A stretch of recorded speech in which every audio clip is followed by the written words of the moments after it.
Right, welcome everybody to another episode of the Love Island cast. I am one of your hosts, Chris Phelps, and yet again we have a special guest, and this time it's our good friend Joe Russell from the fantastic podcast I Secretly Recorded My Boyfriend. So welcome to the show again, Joe. I really appreciate it.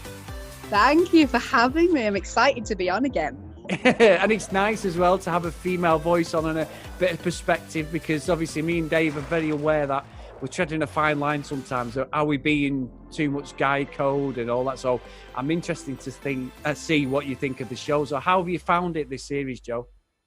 Yeah, it's been up and down for me. Like I've been really busy. So on some of the nights I've not been able to watch it, I've not necessarily cared about catching up. And so I've just listened to your podcast and gone, oh, well, I get the gist of what's going on now. It's been a real weird one for me.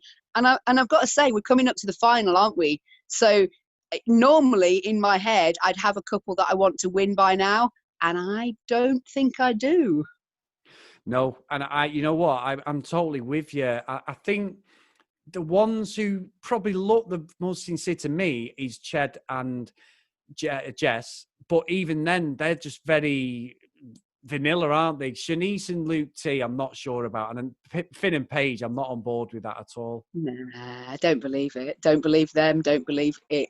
Shanice has grown on me. I feel like if she won now, I would be quite happy for her, because I think she'd be the most grateful. Do you know what I mean? I feel like she'd be the most grateful. She'd be so happy. Like I think she's genuine. I don't necessarily think he is, but I think she is genuine. And I didn't really like her at the start of this series, but I've really warmed to her over the past couple of weeks. I've really thought, oh, do you know what? You just genuinely want to find love, and you're a sweet, sweet girl. But I've had my ups and downs with her. But now I think I'm on board with Shanice. Yeah, I'm not far off with you. Me and Dave have said that. It's a bit of a slow burner with her. We've gone from absolute, I was like, oh my God, what is going on here? You know, at the start. But I think she's got some great comedy timing. And I think some of the things she says, she wears a heart on her sleeve. So no, I'm not saying I'm a massive, like, you know, I want them to win, but I wouldn't be averse if she did when I'm with you on that, Joe. Yeah. I think there's something about her personality that's quite endearing at times. I think she is. I think she's actually a sweetheart, and I think she just wants everything to be lovely and Disneyfied. You know, I think she's actually genuinely a little sweetheart. But going back to, you just said Jess and Ched seem sincere, and I've got them down as, if I had to pick a winning couple, it would probably be them two. But did you notice last night on the episode when they sat down together, they'd been saved by the public? He went to kiss her on the lips, and she turned to cheek only. Oh, no. Oh, no. And I thought, oh, hang on, have we missed something here? And then, like, a couple of scenes later, you saw them have a little peck on the lips together. But I did think then, oh, she looks like she's turned away. And so maybe I'm overanalyzing it. I'm not totally sure if he's more into her than she is to him. I'm not sure. What do you think? I think, well, then again, Joe, I've been many a time my Sam's turned a cheek to me and I've pissed her off, so maybe he's done something wrong. Maybe it was, because I did think, oh, maybe it's just a really stressful situation and, you know, she just wants to sit down and get on with it, maybe. Oh. But it did make me question it a little bit, because I guess that they would be the ones to win if I had to choose. Yeah, I think, like you say, they're very in the middle. And also, now I know we have slated me and Dave through this and different times he's done some daft things, but I do think when Luke T didn't pick Luke M and Demi, and then after he gave his reason, he then said, well, actually, it's because he's my mate. I was thinking, oh, Luke, what have you done, mate? You know, stick to your guns, even if you don't believe it, because Mike was right for once to say, why didn't he just say it? He should have just said from the start that that's what I wanted. I mean, the game was good, obviously, what they did, and there was a little bit of a fallout, but I don't think, and she's made for me, I don't like it at all. Natalia, oh my God, why? Why? I can't see what she sees, some of the issues she's seen in there, Joe. Do you know what though? She's the one that makes me feel really old. Because I look at her and the way she acts and I go, oh God, you are acting like a sulky little child. And I just want to tell her off like Yeah. she's my kid, and it makes me feel old. And what I think is, I think she came in thinking, and this is all my opinion, by the way, who knows, might be a load of old bullshit, but who knows. She came in, I think, thinking they're all going to love me, I'm going to be amazing. And what she forgot is, you're all gorgeous on Love Island. You might when you go out around town be the standout girl in your village, but you're all gorgeous on Love Island, and so you've got to have something a little bit more than that. And she's had to really lie and deceive for her place, which has not gone down well with people in the villa or with the public by the looks of things. And I think she's just got herself into a bit of a hole. And I don't think she's a horrible person. I think she's really, really misjudged this. Yes. And thought it would be very easy for her, a lot easier than it has been. And frankly, she's like a rude little kid. Like when she said to, who's she with, Jamie? Yeah, Jamie, yeah. When she said to Jamie, oh, well, I realised I'm not going to find a boyfriend in it. And I was thinking, you're coupled up with him, love. You've got to at least play the game for a few episodes. Like, she didn't like anyone. No one liked her. I don't even think the girls liked her. No. And what was interesting, you're right, because she's going, well, the cast of girls, I want to vote. And it's like, oh, fuck off. It's gone that far. It's not like Molly and her weren't like absolute besties, were they? They were just there together. Priscilla was the same. I'm just like, come on. And then she was I'm thinking, well, it's the nature of the show. You're not compatible. And I think, to be fair, she did started sort of retreating within herself. And I must admit, Joe, as much as I'm not a big fan of hers, I thought she'd come out with the line, fucking Jamie. I don't like him either. But she just went, I'm never going to find a boyfriend in here. And I'm thinking, she's laying next to me in bed. I was like, oh, dear. That's what I mean. It's so weird. But I tell you what was really telling for me as well, when Natalia and Jamie were voted off, and they basically, whoever it was, read out the text saying, oh, Natalia and Jamie, you're going. There was no reaction from them. And no reaction from any of the other people in Love Island. It was just, I was like, have I misheard? Have they not announced it yet? Because no one's reacting at all. It was like, oh, this is just awkward. We don't really know what to do now. So nobody gave a toss whether they were going or not. No, they didn't. And I think Jess, I'd said it the other day when with Ed, and Jess even questioned it, saying Jamie doesn't deserve to be with somebody who just wants to stay in the villa. So I think the girls had seen through that facade as much. So, to be fair, Joe, they're all the fucking same, aren't they? They might have found a connection, but I'm pretty certain once that OK Magazine deal dries up off them and they're not invited to every letter opening going, then they'll all be splitting up, won't they, within a few months? Honestly, I've got that written down to ask you. Is there one couple this series that you think in 6 months' time they'll still be together? Not a fucking Because I don't think they will. I don't think there's any chance that any of them will stay together. My heart hopes that Shanice and Luke that he's genuine for her, but I would not put money on it. I wouldn't put money on it. I hope it works for her, but I wouldn't put money on it. I can't see any of them that will stay together. Not one. No, the only one that might geographically. I mean, I know Jamie and Natalia said they could live quite close to each other, but maybe Callum and Molly, for the simple reason they live quite near each other in Manchester, and they might be trying to do a Molly May and Tommy Fury job, and keep that cash cow being milked. But again, it's so disingenuous. Nothing I'm seeing this series. And you're right, usually you've got they're going to be together forever. You can just see it. Yeah. There's nothing, is there? Nothing. And I question Molly May and Tommy Fury. And they're still together, to be fair, because I thought Tommy was more suited to Lucy, but she's shown her true colours towards the end. I wanted Tommy to be with anyone except her. And, yeah. And now I go, oh, well, fair play to them. They're still together, bless them. Yeah, there is. I actually watched the TV show. I don't know if you saw it, where Curtis did the boxing and Tommy did the dancing. I didn't see it. Is it worth a catch-up? You know what? Sam had it on and I was like, oh, I'm not watching it. Even though I love Hands, I'm not watching it. And it was really good. Ricky Hatton actually said that Curtis had a better punch than Tommy Fury. So And what they did with Tommy, though, there was a bit of Love Island editing, because when he did the dance, the ballroom dancing, not once did they actually show him dancing from a distance. It was all up close. And I think he scraped through to like fourth to these like regional finals. So he obviously didn't win a medal, but they were like, oh, you were close. There was probably only 4 people in the dance competition, but he came fourth, and he had Wes there and a couple, Danny and that from the last series. They were all there, and that Chris as well was sort of watching him from a distance. But it was not convincing. But it's worth a watch. It was more interesting for Curtis, because Curtis's mum was absolutely in bits that he was going to go boxing. She was really upset. Oh, wow. Yeah, it was good. It was nice. It was really touching. I actually quite like Curtis, to be honest now. I wasn't a big fan towards the end of that series, but I do like him. Maybe Callum and Molly then could do... You see, the thing about Callum and Molly being the new Tommy and Molly May, I forget names now from other series. I know.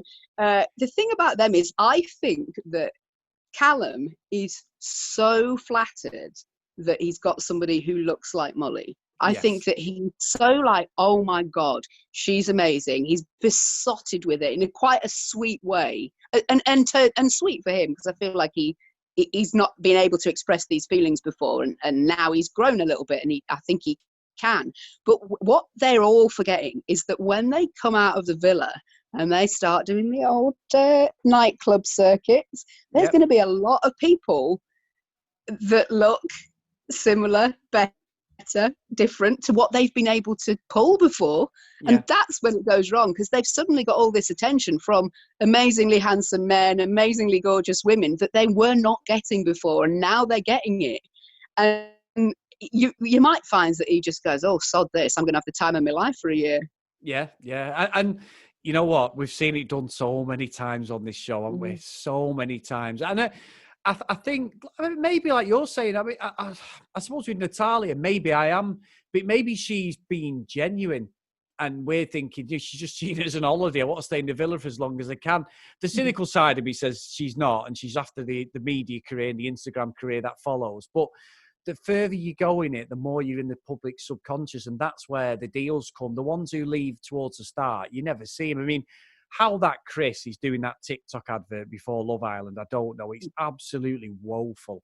It's crazy, but is that the only thing he's doing? Because I've not seen him doing anything else. I feel like, they can get him because he's got nothing else to do. But I can remember from last series, I remember Amber. She's the only one I continue to follow on social media. Yeah. And the others, I followed a couple of them, and then I stopped because I couldn't be bothered anymore. She's the only one I actually ended up really liking. I don't really remember much of it, unless it pops up in the papers. I don't really remember it. It's gone. It's like, who else is doing any work from last series? Yeah, exactly. And I think, to be fair, not trying to be too serious, this is where the issues with the general public, especially over the last week, is that fame. You hit Mount Everest, and then all of a sudden you've just tumbled straight back down, don't you? Because the money dries up, the appearances dry up. You've got to take it for what it is, or you've got to get a really good management company in who will keep you on these panel TV shows and game shows, and they all do that as the rounds, don't they? But these definitely, I mean, Mike from last series, the Scouse guy, he's on X on the Beach. I'm watching at the minute with Joey Essex and Callum Best and stuff. So you've got, they're still keeping themselves in the public subconscious. I know it's not Love Island viewing, but there's definitely something there. I feel like somebody like Mike, of Mike and Priscilla fame, I feel like he could have a really big career if he is honest and if he owns what he is. Because what I thought about last night was that their reasoning was, this can't be the greatest connection ever because this is your fourth girl that you've been in love with in this villa. And that's a valid point, a really valid point. But if he owns that and holds his hands up with a cheeky smile and goes, yeah, you're absolutely right, I was a one night. You know what I mean? If he stands up and owns that position, then he could do a lot, because he's actually got a lot to say and he's got a good personality and he's good looking. He can tick all the boxes. But when he starts being a bit defensive and miserable, you go, oh, sod it, you're not very nice to have around anymore. So I think he's got potential, because he's been, despite what he's done, he's been good value for that TV show. Oh, yeah, of course he has. The smoothness of him, it's that smile. every time Yeah. just makes me laugh. He knows he's done wrong. It's like, yeah, whatever. You just suss me out, and he keeps like a kid, and he just keeps doing it. He doesn't. Yeah. It doesn't really put him off. I mean, I think one thing I do want to mention, Joe, and I'm so critical of this, and I think it's probably right that Dave isn't on, which coincidentally, he's actually said that the podcast could be over because he keep getting digs in about his age. I think the texts were last night, you shit house to me. So yeah, he wasn't very happy. Well, I mean, I don't know how old Dave is, but I was thinking, because I listened to the podcast on the drive to work this morning, and I was thinking, oh, Chris might not want me on. I bet I'm older than Dave. No. Yeah, but the thing is, it's in the looks, Joe. So obviously, Dave looks on. No, he's going to go mad. He's come from nowhere, this age thing. I've got a couple of little digs in on him, and he'll throw it in there. But the thing is, I'm literally completely grey, and Dave isn't. So he's all right. There's only 2 years between us, but as long as there's 2 years between us, that's all that matters. Yeah, let's not tell anyone that, though, Chris. Wait till he comes back on this weekend. He's gonna fucking rip me to pieces. But no, he is. It's interesting. But again, Joe, fucking baby game. Why do we have to keep persisting with this? I mean, we have Love Island fatigue, as we mentioned, and I mentioned at the start of this series. We've watched 4 series in the space of about 7 months, me and Dave, and they've done the same baby task. And I'm like, oh, I'm so over this shit now. It's funnily enough that when I saw the preview and it was the baby game, I thought, oh God, I don't want this, because it is a bit boring. But if I'm honest, because of how subdued the night before was, I actually was quite relieved to watch it, if that's the right word. Yeah, that's nice. Because the night before, of course, was the tribute to Caroline Flack, and then Ian was just really quiet throughout it. There was no gags or anything, and all of that. And then the day after, it was just, I thought, actually, this is a bit of light relief. I feel like this is the pressure is draining from everybody. Ian can have a laugh because it's just about Babygate, and we can almost, step it up a little bit. I mean, I don't want to sound horrible and like I've not got feeling or anything, but it did feel like it needed just a bit of a fun episode where, and Babygate, it's usually a massive waste of time, but what I did love about it was Molly's face. I mean, if there is ever a woman who is not ready for having a baby, it is Molly. She was like, fuck this, I don't want a kid, I don't want anything to do with it, take the baby away. And I thought, yeah, this is brilliant, because and when she say something to Callum, like, yeah, I don't think I'll be ready till my late 30s. And he was like, do you mean early 30s? And she was like, no. And I thought, oh, here we go. And I just thought it was a nice bit of fun. When the pushchair went into the pool and all that, I thought, yeah, it's just a nice bit of light relief that we might need. So I was quite glad it was there, really. You know what though, Joe? Now you've said that, I'm going to be a Chris Turncoat. I did like when Ched was doing one-handed sort of bouncy things with the baby. He was sort of like, and Ian Sterling went, right, let's just move on about that one, because he was bouncing. Then was it Luke T pushed the baby out the pram? I was like, oh no, someone somewhere online is going to be offended saying that he'll be doing that in real life. You know how stupid people react. Yeah. Calm down, everyone. It's just a game. Yeah. You know what? I think you've convinced me actually there, Joe. I think you're right, actually. Probably just me with the fatigue of the game. But with the I'm normally like you, though. Chris, I'm normally like, this is a boring episode. But I think it's come at the right time. And I think it's just given us that bit of light relief. Because by the very nature of Love Island, we are watching it to laugh at people. Let's not. We're laughing with them, don't get me wrong, but we're criticising people and all that stuff that's been highlighted so much in the last week, since last weekend. That is essentially what we're watching it for. Now, what last night did with the baby game is that it just made us have a bit of a laugh with real people, and I think it's exactly what it needed. And then, of course, we got to the end where there was an eviction, so we're back into the game now, and it felt right.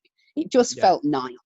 No, and that's really good. And special shout out to Jess when the baby was crying, and she went, "What an annoying noise!" And I thought, yeah, this is great. This is just great. Yeah, you are not having children. Yeah, you're right about that. Yeah. Now, Joe, David isn't with us, but he has left us a voicemail. Hey Chris, sorry I can't be there this week for the recordings, but still managing to keep up to date with the app. Great episode, by the way, with Ed yesterday, and I think tonight it was the right decision with Jamie and Natalia to go. I'd said before on the podcast I hadn't warmed to either particularly, but they seemed really snipey towards Luke M and Demi for the last couple of days. And you know what? Jamie says he's going to take it slow and see how it goes outside the villa. Gotta tell you, Jamie, it's not going to happen. Natalia is not one single bit interested. I did have to laugh at Callum and how he was responding in the baby challenge. Gotta say, really missing having a bit of time to dissect it with you. But I'll be back late Thursday night, so we'll be able to do a recording then. All right, take care.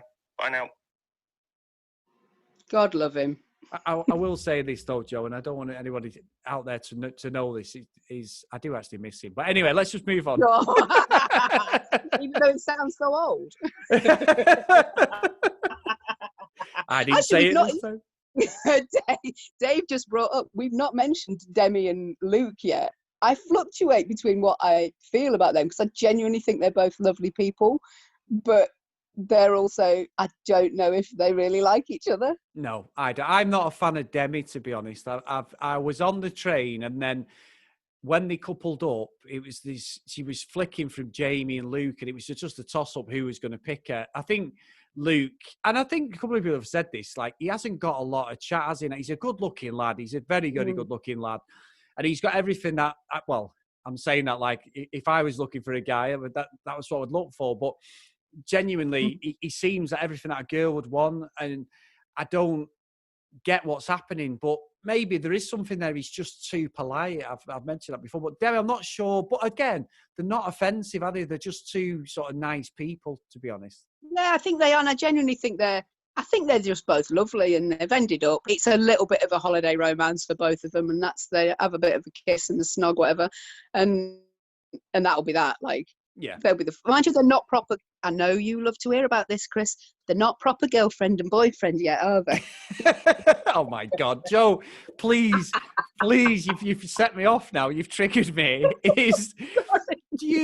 I mean, obviously, you know, you have a partner that it's been a long time I've been married, but we never did this when we were younger, did we? Stuff like that, and not just an age thing. It's obviously purely for the telly. It's utter bollocks, all that. There is, though, don't you find, at the start of a relationship, you might not remember because you've been with your Sam for such a long time, but at the start of a relationship, there is a fine line of, are we officially an item now? Especially with blooming dating apps where everyone's chatting to about 10 people at once. There's definitely a line of, I don't know, are we together now, or are we just casually dating? So maybe, Chris, this is what we all need to start doing. Are we actually boyfriend and girlfriend? I better ask Sam before we go. I never asked her. maybe legally we're not supposed to be married, because I remember we got together and she was one of my best friend's sisters, so it was always like she was off limits. And anyway, it just happened, and he was like, you know, he gave us the blessing sort of thing, and we were together. But I sort of moved into her house with a bike, a bag full of videos, some clothes, and my nana, of all people, turned around and said that she was after my money. She had a house, car, and everything. But anyway, but we literally, honestly, Scott, on his true, I just sort of moved in and never left. And she always says that. She went, well, you sort of moved in and that was it. Get rid of you. Yeah. I am the oldest of 9 kids, so maybe I was thinking, fuck that. I can actually live in a house and peace and quiet for a change. But with the grown-up. Yeah. That's very true, that, Joe. So so maybe it's an age thing now. Maybe I'm feeling old now. That's just it. Maybe I'm feeling old myself. Terrible. So we've also had 2 voicemails from our good friend Kayla. She's now gone from the queen of the emails to the queen of the voicemails. So Kayla, take it away. And these are both came in either side of the last couple of episodes. So I've just put them together, and pretty much like the titles of her emails, she doesn't hold back. Hi, Chris and Dave. This is Kayla, the queen of emails from New York. And I thought I'd send in a voicemail just because this episode was pretty, uneventful under the circumstances, and just it's towards the end of the series now, so there's not a lot going on. So I guess this voicemail will be called Natalia Can Fuck Off Part 3. Just annoying and dreadful, and every time she badmouths Luke, it's just blech. I think Priscilla is coming on a bit strong for me just because I feel like she knew who Mike was before all of this. And I think within the next 2 episodes, she will get the ick as well. It'll be interesting to see if she rides this out to the finale. But just keep up the wonderful podcast, guys. And thank you for making my commute so much more entertaining. Bye. Hi, guys. It's Kayla from New York, also known as the Queen of Emails. Probably till the end of the season, I'm just going to send in these voice memos because I don't think there will be anything interesting at this point until the end of the show. This episode was, like, genuinely very funny, especially, like, Finn and Paige together. Luke M and Luke T and their friendship is just so funny.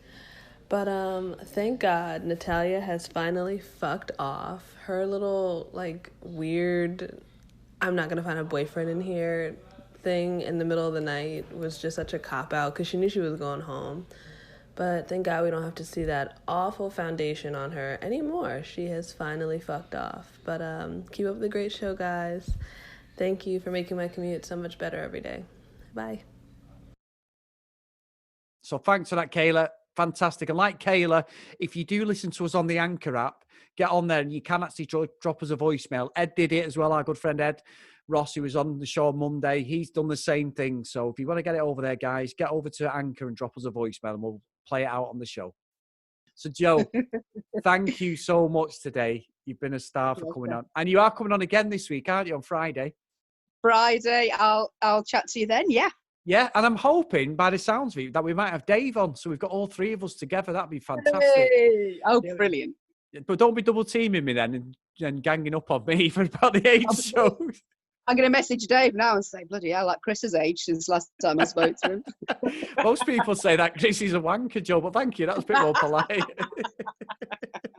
No, thank you so much. And where can everyone get you, Joe? And tell them all about your podcast as well, please. Yeah, podcast is called I Secretly Recorded My Boyfriend, and it is just that. We are at Recorded Boyf on Twitter, Instagram, Facebook. You can find all the details there. Oh, thank you so much. And as always, guys, get your emails in and get your voicemails in, as Kayla did before. The Queen of Emails is now the Queen of the Voicemails. She's spreading her wings out. On Twitter, at Love Island Cast. And if you want to email the show, the loveislandcast@gmail.com. So, Joe, we will see you Friday. And thank you so much. And take care. Enjoy.